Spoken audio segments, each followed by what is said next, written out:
but I just need some participation. Okay, so we're going to solve trig equations today. This is the whole reason we've worked up to this in chapter 5.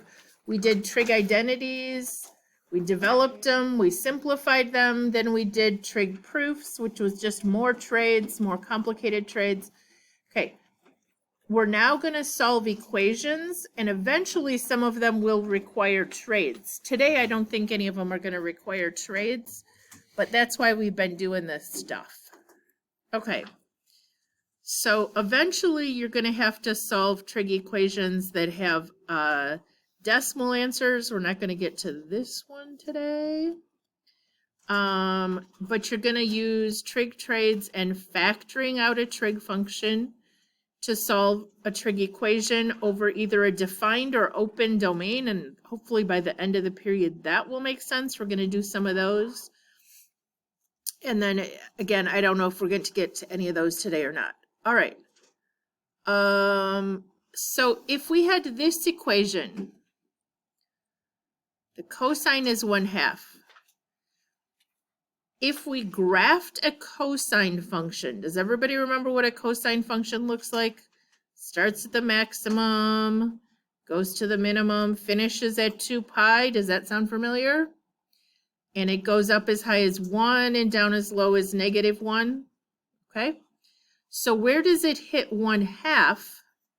Well, because that's what the equation asked, was where does it hit 1/2? It actually hits 1/2 over and over and over and over again. Okay, so if you were looking only between 0 and 2 pi, can you grab your unit circle? We're talking about cosine. So the cosine is the x value, right? And if we're looking for where it says 1/2, can you find a couple ordered pairs for me where it says 1/2 in the cosine position or the x spot? Pi over 3, yes. One more.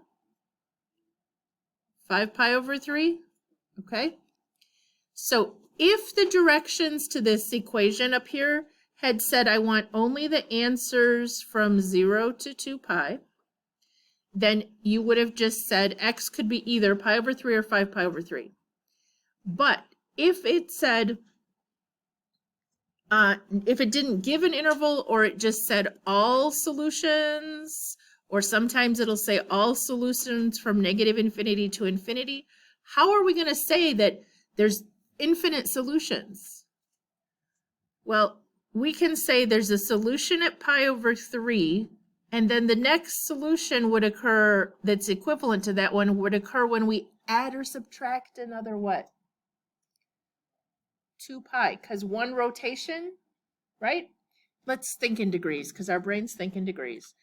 Pi over 3 is 60 degrees, yes? So 60 degrees is a solution to this in degrees.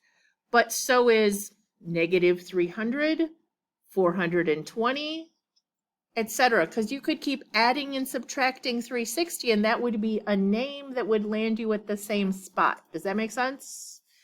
So when we want to write all solutions, whoops, I don't know what I just did, sorry. When we want to write all solutions to this, we're going to say pi over 3 plus or minus every multiple of 2 pi, where n is any integer. We vaguely introduced this one other time, I think. Do you remember what an integer is? It's a whole number, right? You can't add half of a 2 pi. You got to add the whole thing. Land back there again. And then the other spot was 5 pi over 3 and plus or minus 2 pi n. Now, there are shorter ways to write these. For example, look where 5 pi over 3 is on your unit circle. Do you remember another name that we called that at one point? We called it -pi over 3. Do you remember when we were doing inverses? So it would have been shorter to say either positive or -pi over 3 and every multiple of 2 pi n after that. But that's going to confuse some people. If you want to shorten them up in a way that's equivalent, that's fine. But for my sake, this is what we're going to write, and you don't even have to write the n as any integer, okay? I'll talk a little bit more about ways to shorten things up, but no worries. Okay. The top of your notes, this is worksheet 7. Somebody tell me if I'm wrong. I'm thinking 7A. It says to solve a trig equation, you may need to apply algebraic methods. These methods would include isolating the trig expression, so get the cosine or the sine or the tangent all by itself if you can. Taking the square root of each side, I think I'm going to save that for tomorrow. Factoring and applying the zero product property. We're going to use that today. What in the heck is a zero product property? It says when you have anything multiplied to make 0, what has to be true? Either A or B has to be 0. Is everybody okay? That's the whole idea there.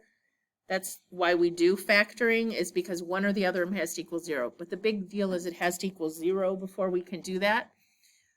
Quadratic formula, not even going to try. We're just going to not do any that require quadratic formula. That's gross. Rewriting using a single trig function. We'll do some of that, but not a lot today. All right. So go back in your brain. Warm up for me. How do you solve that? Take out an x, and then it will say x minus 7, and then you set either this equal to 0 or this equal to 0 and get x equals 7. We good? 0 or 7 are our solutions. What about this? Did we set this equal to 6? No, it only works when you have a 0. So here we would have had to subtract the 6 and then factor. Is everybody with me here? Factors of 6, that would make a 5. I think it's that, and we get 6 and -1. Did I do okay? We get a -5 in the middle when we do the outside inside. Okay, everybody all right? So those are the concepts we're using today. For some reason, when we do trig, all of a sudden people will go, oh, well, it could equal 6, or it could equal, take out the x, and you can do x minus 5. X equals 6 or x minus 5 equals 6. No. There's infinite numbers that multiply to make 6. Okay? 1/2 times 12 is 6. 1/100th times 600 is 6. We can't assume we know what these are, okay? But 0, one of them's got to be 0. All right. This one is done for you, and it actually is really tricky at the end. So just watch me for a second here. Tangent times cotangent minus a cotangent equals 0. So it's kind of like this. What could you take out of both of those? An x. Well, what are we going to take out of both of these? Okay. So when we take out a cosine, from this product, there'll be left a tangent. Everybody okay? But be careful. If you take the cosine out here, what's left? Okay. Everybody good? So if I multiplied it back, I'd have cosine times tangent, or tangent cosine minus the cosine. Okay. Then we have it equal to 0. So we play the take your turn equal 0 game. Either this one or this one equals 0. This one we could then solve. Okay. Cosine is easy. It's on your unit circle. Just to clarify, this question asked us to only find the answers between 0 and 2 pi. We don't have to find all of them forever and ever. Just the ones that are pictured on our unit circle. Cosine is x value, yes? So where is there a 0 in the x spot on the unit circle? More than one place? I don't know. Tell me, where is it true? Pi over 2, is that the only spot? Then 3 pi over 2? Do both of those answers fall between 0 and 2 pi? Some of you aren't looking at your unit circle. Are you seeing what we're talking about? Okay. Tangent is 1. Now, I really don't care for your homework if you write on this, because remember, I'm going to give you a separate unit circle for your quiz, so that I'm sure there's no writing on it. But tangent isn't anywhere on there, right? We had to write it on our inverse one. Anybody remember where the tangent came out 1? What ordered pair gave us a 1 for tangents? Remember, it's y over x, so it's when they were the same. Does that make sense? So where's that spot at, where the tangent would be 1? That happened at pi over 4. Okay, is there anywhere else that would happen? If these were both negative, wouldn't we get a positive tangent? We'd have a positive 1. So that also happens at 5 pi over 4. Is that the right name for it? Okay. Now, those are the 4 answers that normally you would put down. This is a tricky question. I will not ask you one that's tricky because I would not catch this. But right now, we are saying all 4 of these work. The problem is if you put them back in, if you put in pi over 4, you get this is 1 times square root of 2 over 2 minus square root of 2 over 2 would equal 0. It's golden. Okay, if you put in 5 pi over 4, you'd have negative 1 times square root of 2 over 2. Times negative square root of 2 over 2, which would make it a positive, minus square root of 2 over 2. Anyway, it would come out 0, I promise. But what happens if I put a pi over 2 back in here? What's the tangent at pi over 2? Tangent at pi over 2, the value at pi over 2 is 0, 1, and tangent is y over x. So we get undefined, right? So we actually have to throw these 2 solutions out. I do hereby solemnly swear that will not be on the quiz, okay? That one's gross. It's on your sheet. It looks like this, and it was a really tricky one because we had to throw 2 of the answers out. All right. Just to clarify one more time, if it says this, you give me only the answers pictured on your unit circle. Now, before I go any further, what does the square bracket mean? It includes 0. And the parenthesis means does not include 2 pi. Now, do you understand that 0 and 2 pi are exactly the same place in radians on your unit circle? So if you have an answer that's at that spot, the answer you're going to give me from this interval is 0. You're not going to call it 2 pi, okay? Because it's not included. Now, if it said all values, okay, or it said negative infinity to infinity, for sine and cosine, you would add on a 2 pi n. If it happened to be a tangent, you're really supposed to add pi n. Why is that? The period for tangent is only pi. Does anybody remember that? When we drew the tangent graph, remember it crossed here at 0 and then over here at pi.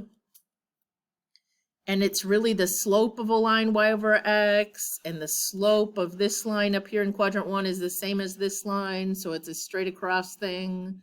Anyway, it's not, I'm going to be super picky about that. As long as you give me all the solutions, you're fine. All right, we are going to talk about oh, this one's done for you too? All right.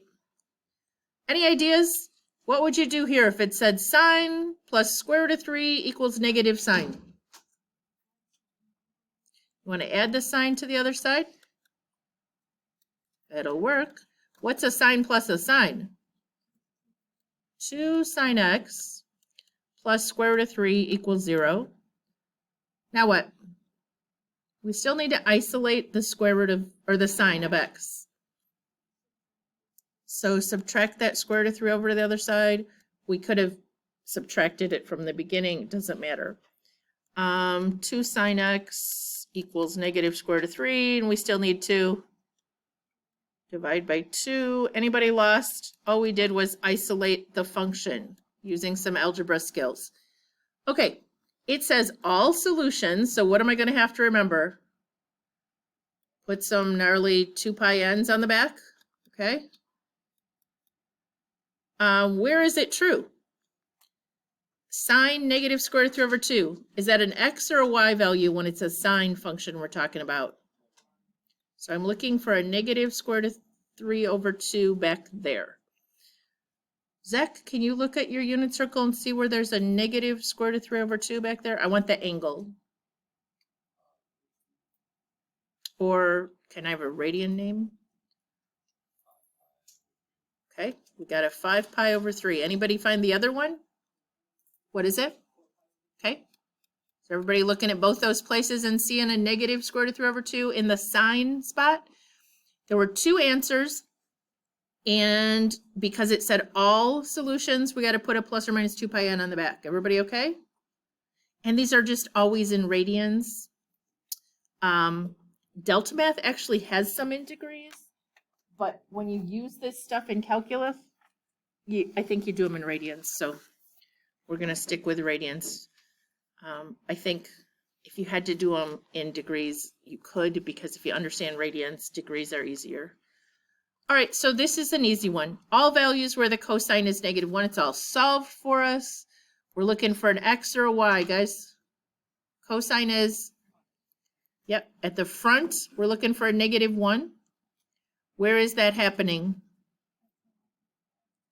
The only place is at pi. Okay, it says all though, so that means we need what? Plus or minus 2 pi n. There is a shorter way to write that. If you had a pi, nah, there's really, you could, yeah. No, we're going to go with that's the best way. I'm kidding. There's not really a better way. Sorry. Then there's ones where we apply the zero product property. We actually already did some where you factored something out.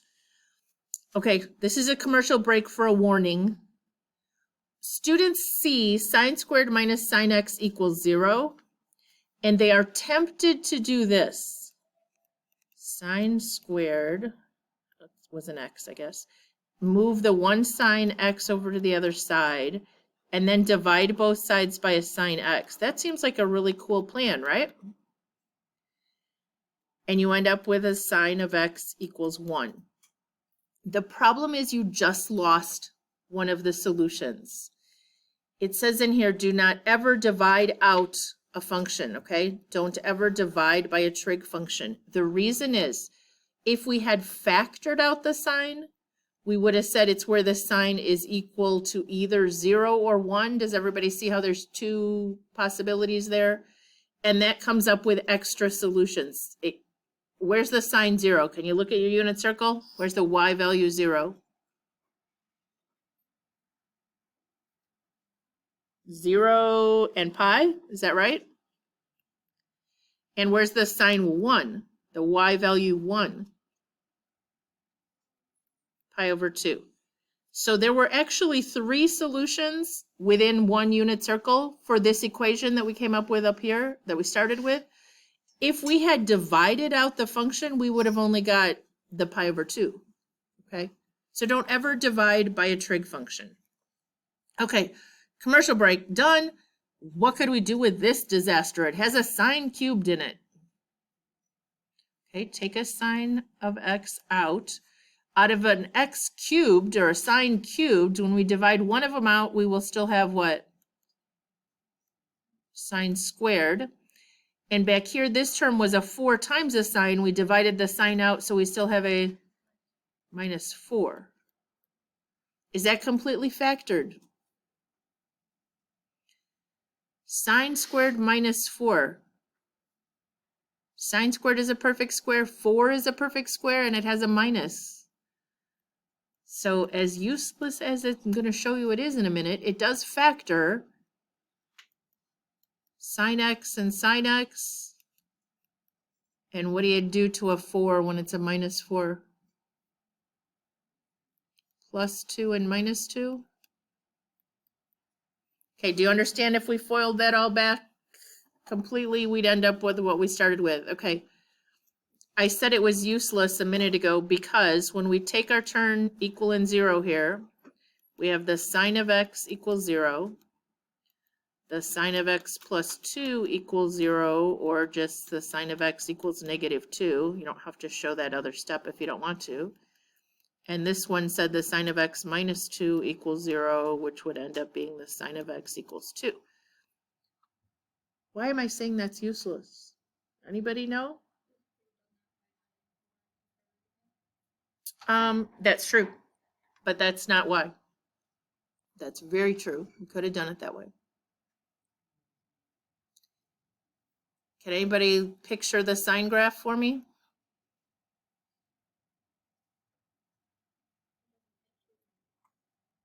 Yep. Does it ever hit 2? Garbage, garbage. What's the only one that has a solution?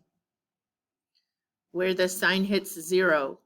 You could even look at the graph if it helped to find those spots, but just look at your unit circle. Where is the sine or the y value 0?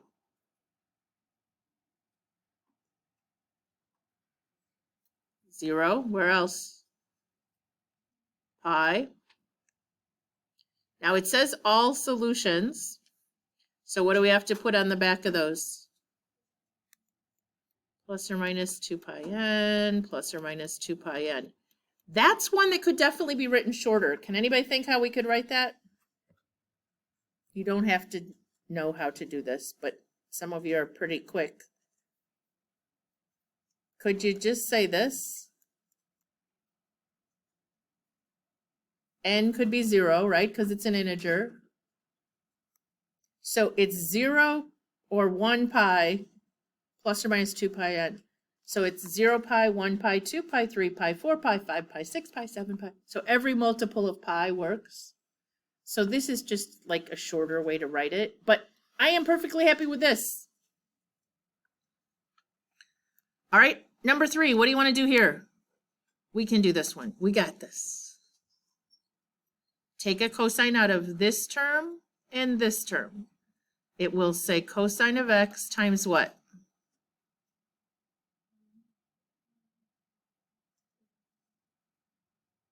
Sine of x minus 3. Is that what you said? We're taking the it's cosine times sine, and we're taking out the cosine, so we'd still have sine. And then a minus 3 back here. Is everybody okay? It's got to be a cosine times a sine minus 3 cosine if I multiply it back together. So the order is funky, but it's still a multiplied cosine times sine. All right, then what? Take your turn equaling 0.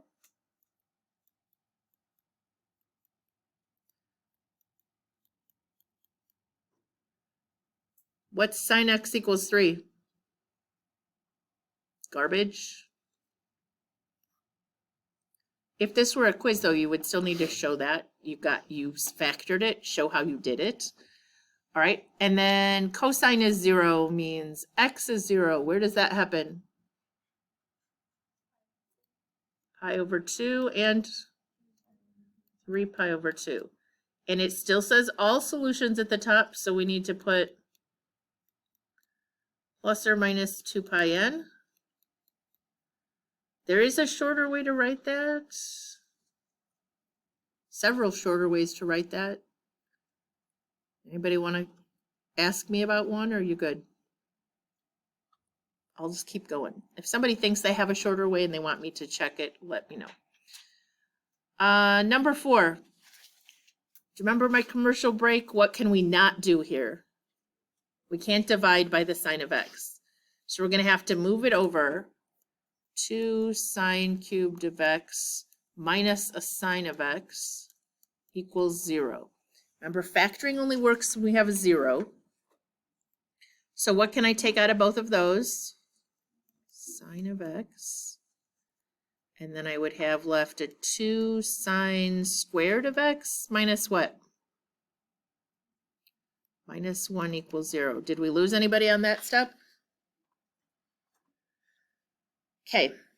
2 sine squared minus 1 actually doesn't factor any further because 2 sine squared is not a perfect square, but we still can solve it, and it's actually still going to have solutions that work. So right now I have either the sine of x equals 0 or 2 sine squared of x minus 1 equals 0. Still says all solutions. Let's get to some easier ones, guys. Okay. All solutions means we got to put that garbage on the end. Sine of x is 0. Means there's a 0 back here, and we already said that happens where? Several times I feel like we've done. Where's that happen? 0 and pi. And because it says all solutions, we need to add those. Okay. What can we do to this, though?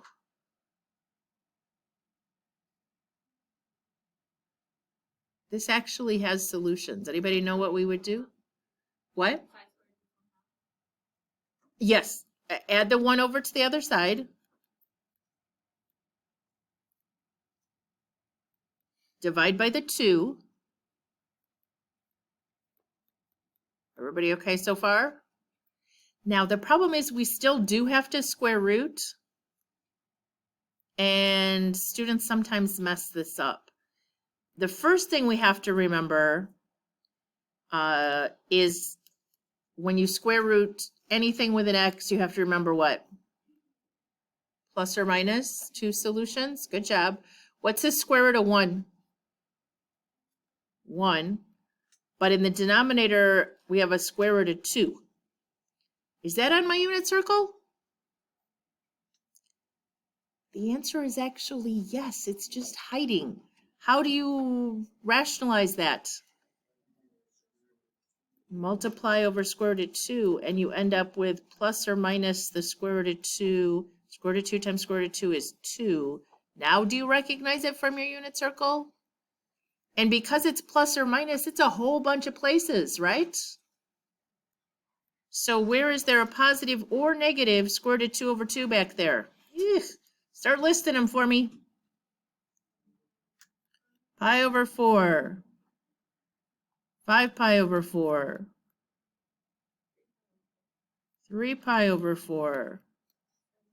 7 pi over 4. Now, there are shorter ways to write those because they happen to be straight across from each other, right? Or actually, pi over 2 to the next one, 90 degrees to the next one. I'm just going to leave them listed out. Is that okay? It's fine with me on a quiz. So where would you have gone wrong on this question? There's so many places. Would you have factored okay? Then might have got confused with this part, what to do with that? Or would you have forgot the plus or minus at the end? That would be an easy thing to do. Okay, that one's pretty complicated. All right, number 5, easy peasy. Finally, what did the directions say? We only have to do 0 to pi over 2. So what does that mean? We don't need any plus or minus 2 pi n's because it says only answers from 0 to 2 pi. Count. That's it. Okay, number 5. What does that mean? Means the cosine of x equals, yep, divide them both by 2 and you get a 1/2.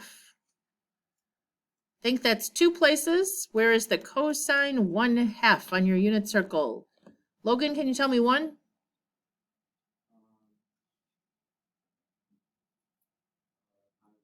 That seems right to me. Anybody got another one? Cosine is positive 1/2. Justin. And we are done because it says only the values between 0 and 2 pi. By the way, all the delta math tonight says only the values between 0 and 2 pi, okay? All right, what about number 6? Ugh, it's really not that bad. What can we do? There's not a wrong answer. What do you want to do? Well, there are a lot of wrong answers, but give me any suggestion. So, one more time. Okay, so you want to add to the other side, or is that what you said? Okay, so add the 7 over here and subtract the 5 over there. Does that seem okay, guys? We're getting it down to a 2 sign over here. And what would we have over there? A 2? Huh. What does that mean? Sine of x has to equal 1. Would everybody have eventually gotten to the sine of x equals 1, no matter which steps you tried first? Okay. And on my unit circle, does that only happen once where the y value is 1? Because we're looking for a sine. And that happens at pi over 2, and we're done.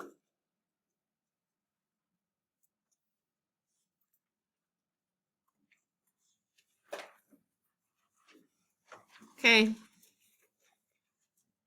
What about number 7?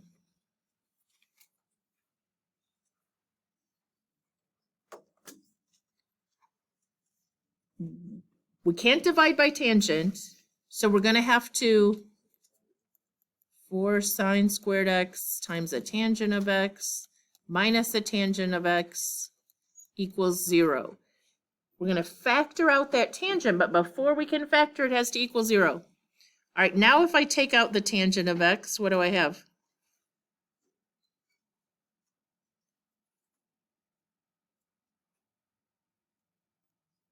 Four sine squared minus 1 equals 0. Do you want to factor this further, or like Ariana said, you really could square root it? But I think I'm going to factor so we remember all the possibilities. 4 and sine squared are both perfect squares. The square root would be 2 sine and 2 sine. And then to get a minus 1, we'd have a plus 1 and a minus 1 somehow. Does that seem okay to everybody? Would you have gotten there eventually? You could have square rooted. You could have said 4 sine squared equals 1, so sine squared equals 1/4, and then square root, and you get plus or minus 1/2, which is what we're going to get here. Can I skip to the sine is negative 1/2, guys? You'd subtract the 1 over, divide by the 2. And this one would be the sine of x equals, add the 1 over, divide by the 2. And this one would have just been tangent is 0. Okay, it says 0 to 2 pi. Yay! So we get a little shortcut here. We only have to do the ones from 0 to 2 pi. Elizabeth, tell me one. Any answer that works. Where the sine is 1/2 or negative 1/2 or 0 for the tangent. Tangent is ugly. If you want to skip that one and leave it for somebody else, you can. But the sine is 1/2. That means there's a 1/2 at the back. Where's that true? That works. Abe, can you tell me one? For any of those? 11 pi over 6. Is that also a sine of 1/2, guys? Or that's a sine of negative 1/2? Okay. So it was actually for this part of it. But it's one of the solutions. Doesn't matter. What else? I don't care where we write them. Which one? 5 pi over 6 has a sine value of positive 1/2, right? Where's the other negative 1/2? 7 pi over 6. So in any order, those 4 work. Now let's talk about tangent, because tangent's tricky. Tangent is y over x. To make it be 0, which one had to be 0? The y, right? So that when we put 0 over something, we got 0. So where is the y value 0? 0 and pi? Is that true? Okay. Now we got to look back here. One more time. Do you see how it had the square bracket for the 0 and the parenthesis for the 2 pi? So even though 2 pi works, we're not supposed to include that in our list, okay? Our list of many, many solutions. Phew. Okay, an easy one. Help me. Finish this quick and we'll be done. Add the square root of 3 and do what else? Divide by 2. So we get the cosine of x is positive square root of 3 over 2. Adam, can you look at your unit circle and tell me where that's true? Am I looking for an x or y value? X, because it's square root of 3 over, or cosine. So where does that happen at?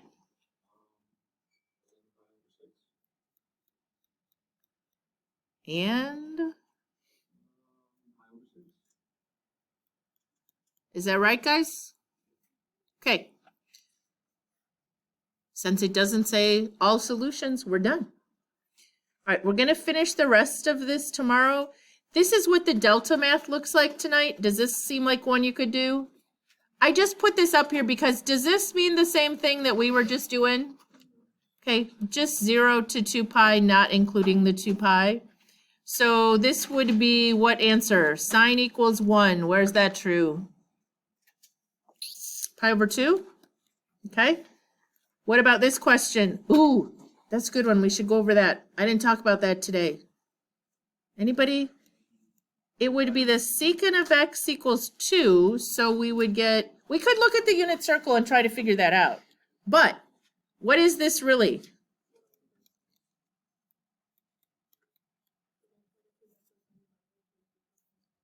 Yeah, you could just really flip them both over. Cosine of x is 1/2. Or what Ariana just said is cross multiply.